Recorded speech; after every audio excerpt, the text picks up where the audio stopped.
राधा किसके ख्यालों में खोई हुई रहती है। यमुना नदी के किनारे बसे वृंदावन नगरी की कहानी है। एक लड़की यमुना के घाट पर बैठे हुए सपनों में कान्हा के साथ रासलीला करते हुए नाचती है। कभी पहाड़ों पर, कभी नदियों के पास, तो कभी मंदिरों में। एवं उसके साथ कान्हा की गोपियां भी साथ दे रही हैं। तभी एक आवाज आती है, राधा, अरे ओ राधा, लो फिर खो गई सपनों में। राधा सपनों से बाहर आती है और अपने आप को कान्हा से बिछड़ते हुए महसूस करती है। इतने में घाट पर आई दूसरी लड़की बोलती है, सपना ना कहो, जानती नहीं, कृष्ण कन्हैया वृंदावन में नहीं, राधा के दिल में बसते हैं। क्यों राधा? तभी राधा शर्माते हुए एक अच्छी सी स्माइल करती है। अरे बस करो, वह देखो सूरज निकल आया है। अरे कब मटकिया भरोगी, कब चूल्हा जलेगा, चलो चलो जल्दी चलो। यह सुनकर राधा अपनी मटकी पानी से भरती है और रास्ते में जाते जाते फूलों की दुकान से एक फूल की टोकरी लेती है और मंदिर की तरफ चलती है। मंदिर जाकर फूल लेकर कान्हा के मंदिर में प्रवेश करने के लिए एक पैर उठाती ही है कि उसे कुछ याद आता है। यह सोचकर अपना पैर वापस ले लेती है और मुस्कुराते हुए कान्हा से कहती है, मैं जानती हूँ मुझे आज फिर से देर हो गई है, लेकिन तुम्हारा ही दोष है। पहले मुझे लिझाते हो और फिर छुप जाते हो। फिर राधा रानी से कहती है, देखा राधा रानी, कितना परेशान करके रखा है मुझे कान्हा ने, और आप हैं कि सब कुछ जानते हुए भी इनके साथ खड़ी है। यह बोलकर राधा मुस्कुराते हुए कान्हा के सामने सीढ़ी पर बैठकर टोकरी से फूल हाथ में लेकर बोलती है, देखो आज कितने सुंदर फूल मिले हैं, मन तो करता है कि तुम्हारी मूरत अपने हाथों से सजाऊं। यह बोलते ही राधा की आंखें नम सी हो गईं और फिर मुस्कुराते हुए फूलों से भरी टोकरी सीढ़ी पर रखकर बोलती है, द्वार पर रखकर जा रही हूँ, बाहर आकर ले लेना, और हाँ भूल मत जाना। तभी एक आवाज़ आती है, दीदी दीदी। यह सुनते ही राधा उसके पास आती है। आज फिर आपने देर कर दी। तो राधा कहती है, हाँ देखना चंदू, मैं कितना ही प्रयत्न कर लूँ और देर हो ही जाती है। यह चंदू जिसकी उम्र 7 वर्ष है, यह राधा के घर के बगल के पड़ोसी का लड़का है। तभी चंदू बोलता है, दीदी जल्दी करो, भक्तों का और शास्त्री जी का आने का समय हो रहा है। यह सुन राधा मटके में लाए हुए पानी से पूरे मंदिर की सफाई करती है और बाकी से के फूलों से अच्छी किसी खूबसूरत सी रंगोली बनाती है। चंदू तब तक आरती की थाली सजाते हुए शास्त्री जी को आते देख बोलता है, शास्त्री जी आ गए। राधा शास्त्री जी को देखती है, साथ में सभी लोग मंदिर आ जाते हैं। शास्त्री जी का पूरा नाम बृजमोहन शास्त्री है। सभी भक्त लोग इन्हें प्यार से शास्त्री जी कहते हैं और राधा शास्त्री जी की बेटी है, जो उन्हें 18 साल पहले इस मंदिर की सीढ़ी पर मिली थी। शास्त्री जी बहुत ही अच्छे इंसान और कान्हा जी के भी भक्त हैं। शास्त्री जी ने ही उसका नाम राधा रखा और उसे पाल पोस कर बड़ा किया, साथ ही राधा को अच्छे संस्कार भी दिए। शास्त्री जी आरती की थाली हाथ में लेकर राधा आगे आगे और वहां पर आए सभी भक्त आरती गाते हैं। आरती संपन्न होने के बाद सभी भक्तगणों ने चढ़ावा और चढ़ावे के साथ जो कुछ भी पैसे दिए उसे लेकर राधा और शास्त्री जी दोनों घर आ गए।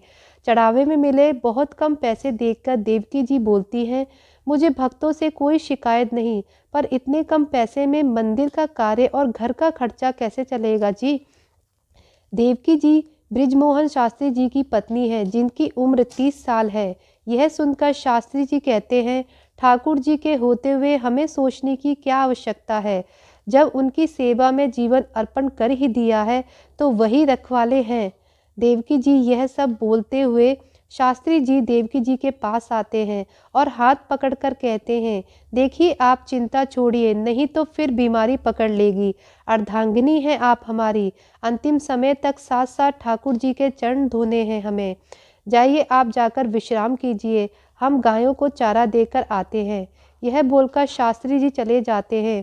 देवकी जी सर पकड़कर कहती हैं, बाके बिहारी रक्षा करना हमारी। तब राधा देवकी जी से कहती हैं, माँ परेशान क्यों हो रही हो, मेरे रहते हुए आपको परेशान होने की ज़रूरत नहीं। अच्छा आप लेट जाओ, मैं आपके पैर दबा देती हूँ। तो देवकी जी कहती हैं, तेरा बस चले तो मैं खटिया पर लेटे लेटे बूढ़ी हो जाऊं। और बात बदलते हुए कहती है, अब दोपहर का खाना बन चुका है, बस सफाई कर लूं, फिर आराम ही करूंगी। फिर राधा अपनी माँ से जिद करते हुए कहती है, मैं भोग तो नहीं बना सकती, पर घर का सारा काम और सफाई तो कर सकती हूँ ना। और वैसे भी आप बहुत थक चुकी हो, आप जाकर लेट जाओ, मैं यहाँ की सफाई कर देती हूँ। तो माँ कहती है, तू ऐसे नहीं मानेगी, अच्छा कर ले। यह कहकर देवकी जी आराम करने चली गई और राधा साफ सफाई में लग गई। तभी एक आवाज आई, ओ बहू, हरे कृष्णा हरे रामा। ओ बहू, अरे ओ बहू, भोग का क्या हुआ? तभी राधा परेशान सी होकर अपने से बोलती है, माँ तो अभी सो रही है, अम्मा को कैसे भोजन परोस दूँ, कान्हा क्या करूँ मैं?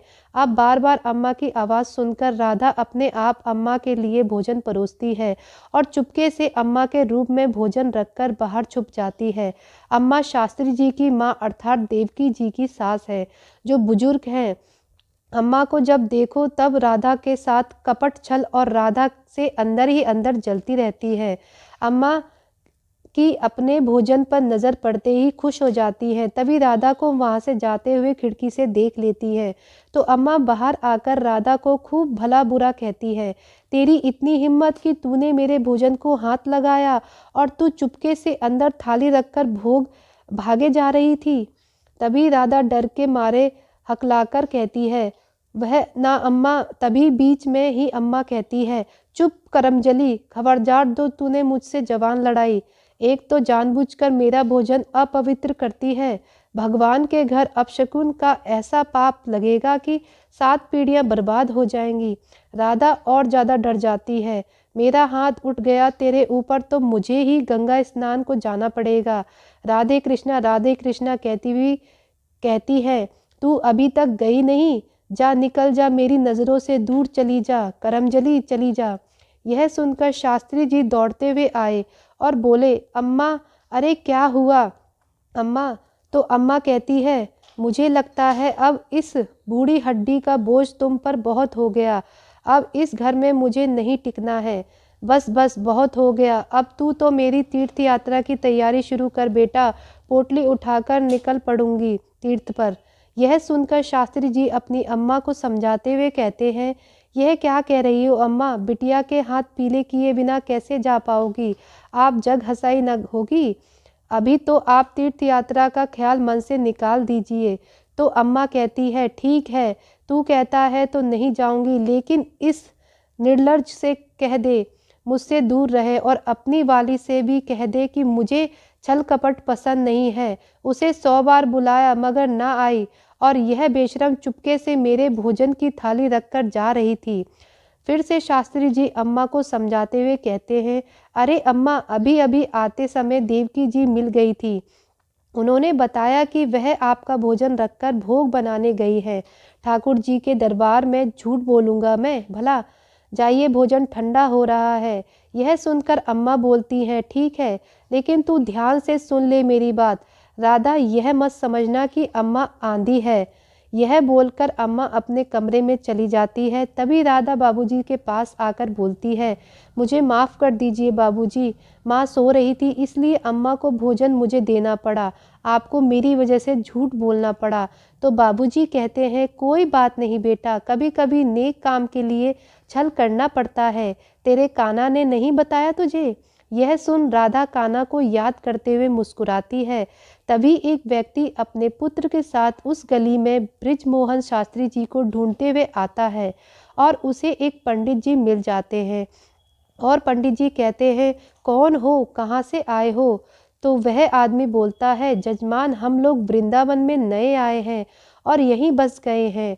तभी उनके पुत्र नामराव निवेदन से कहते हैं, क्या आप ही बृजमोहन शास्त्री जी हैं? पंडित जी कहते हैं, बृजमोहन शास्त्री तो हम नहीं हैं, वैसे क्यों? तभी उनका पुत्र बोलता है, हमने हमारे गृह प्रवेश और कीर्तन आयोजन सोचा है। तो पंडित जी कहते हैं, गृह प्रवेश और कीर्तन तो हम भी कराते हैं। तभी वह आदमी बोलता है, हमारे घर के बड़े बुजुर्ग ने हमें सलाह दी है कि हम यह कार्य बृजमोहन शास्त्री जी के द्वारा ही संपन्न कराएं। तो पंडित जी मुंह बनाते हुए बोलते हैं, बृजमोहन शास्त्री, उनका घर वहाँ गली में है।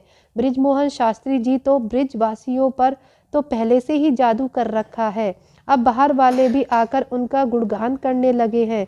तब तक वह आदमी शास्त्री जी के घर जाकर बताते हैं, आज हमने अपने घर में गृह प्रवेश और कीर्तन का आयोजन रखा है और हम चाहते हैं कि आप उसमें शामिल होकर हमारे घर में चार चांद लगाएं। यह सुनकर शास्त्री जी हाथ जोड़कर कहते हैं, क्षमा कीजिएगा जजमान, आज शाम को मुझे एक भक्त के यहाँ पाठ का दायित्व निभाना है, अन्यथा आपके यहाँ जरूर आता मैं।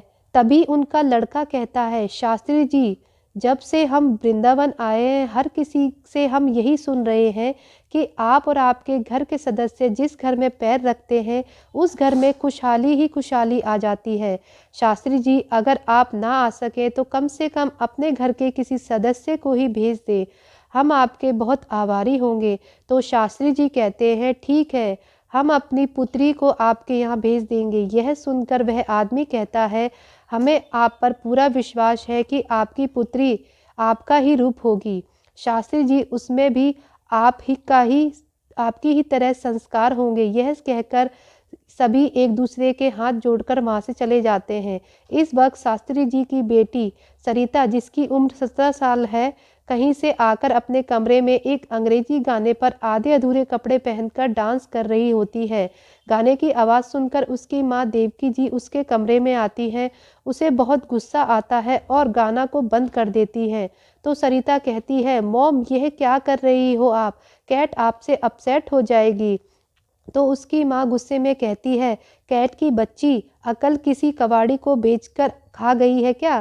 तेरे बाबूजी ने तुझे इस अर्धनग्न अवस्था में देख लिया ना तो तेरी रोटी पानी बंद कर देंगे। तभी देवकी जी गुस्से में सरिता के बाल खींचती हुई कहती है, पगला गई है तू? तभी राधा भी उस कमरे में आती है। राधा को देख सरिता दिखाते हुए कहती है, राधा देखना माँ मुझ पर कितना जुल्म करती है। तो राधा कहती है, माँ छोड़ दीजिए ना। फिर माँ उसे छोड़ देती है। राधा, तू ही इसे समझाना, किसी ने इसे आधे अधूरे कपड़े में देख लिया तो सारी जिंदगी में कमाई इज्जत मिट्टी में मिल जाएगी। मैं बाहर जा रही हूँ, बेटा तू जल्दी से इसके कपड़े बदलवा कर इसे बाहर ले आ, बाबूजी इसे बुला रहे हैं। माँ वहाँ से चली जाती है। तभी सरिता मुंह बनाते हुए गुस्से में कहती है, अब फिर से वही झोला पहन के बहन जी बनना पड़ेगा। तभी शास्त्री जी देवकी जी को आवाज़ देते हुए कहते हैं, सरिता कहाँ है? देवकी जी अंदर से बात छुपाते हुए कहती है, आ रही है जी, मैं अभी जाकर देखती हूँ। तभी राधा सरिता को अच्छे से कपड़े पहनाकर वहाँ ले आती है, जिससे माँ उसे ढंग के कपड़े पहने हुए देख खुश हो जाती है। सरिता बाबूजी के पास आकर कहती है, आपने बुलाया बाबूजी? हाँ बिटिया, तुम्हें मेरे लिए एक उत्तरदायित्व निभाना होगा।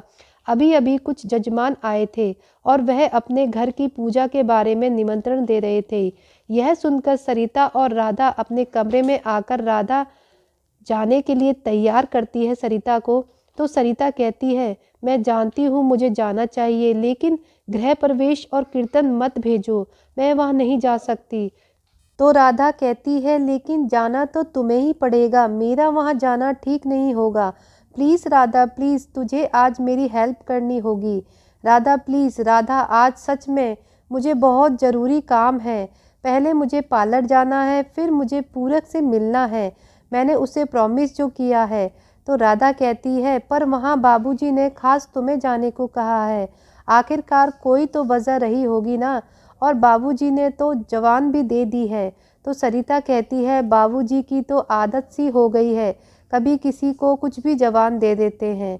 और हाँ, मुझे लगता है तू वहाँ जाएगी तो तुझे अच्छा लगेगा।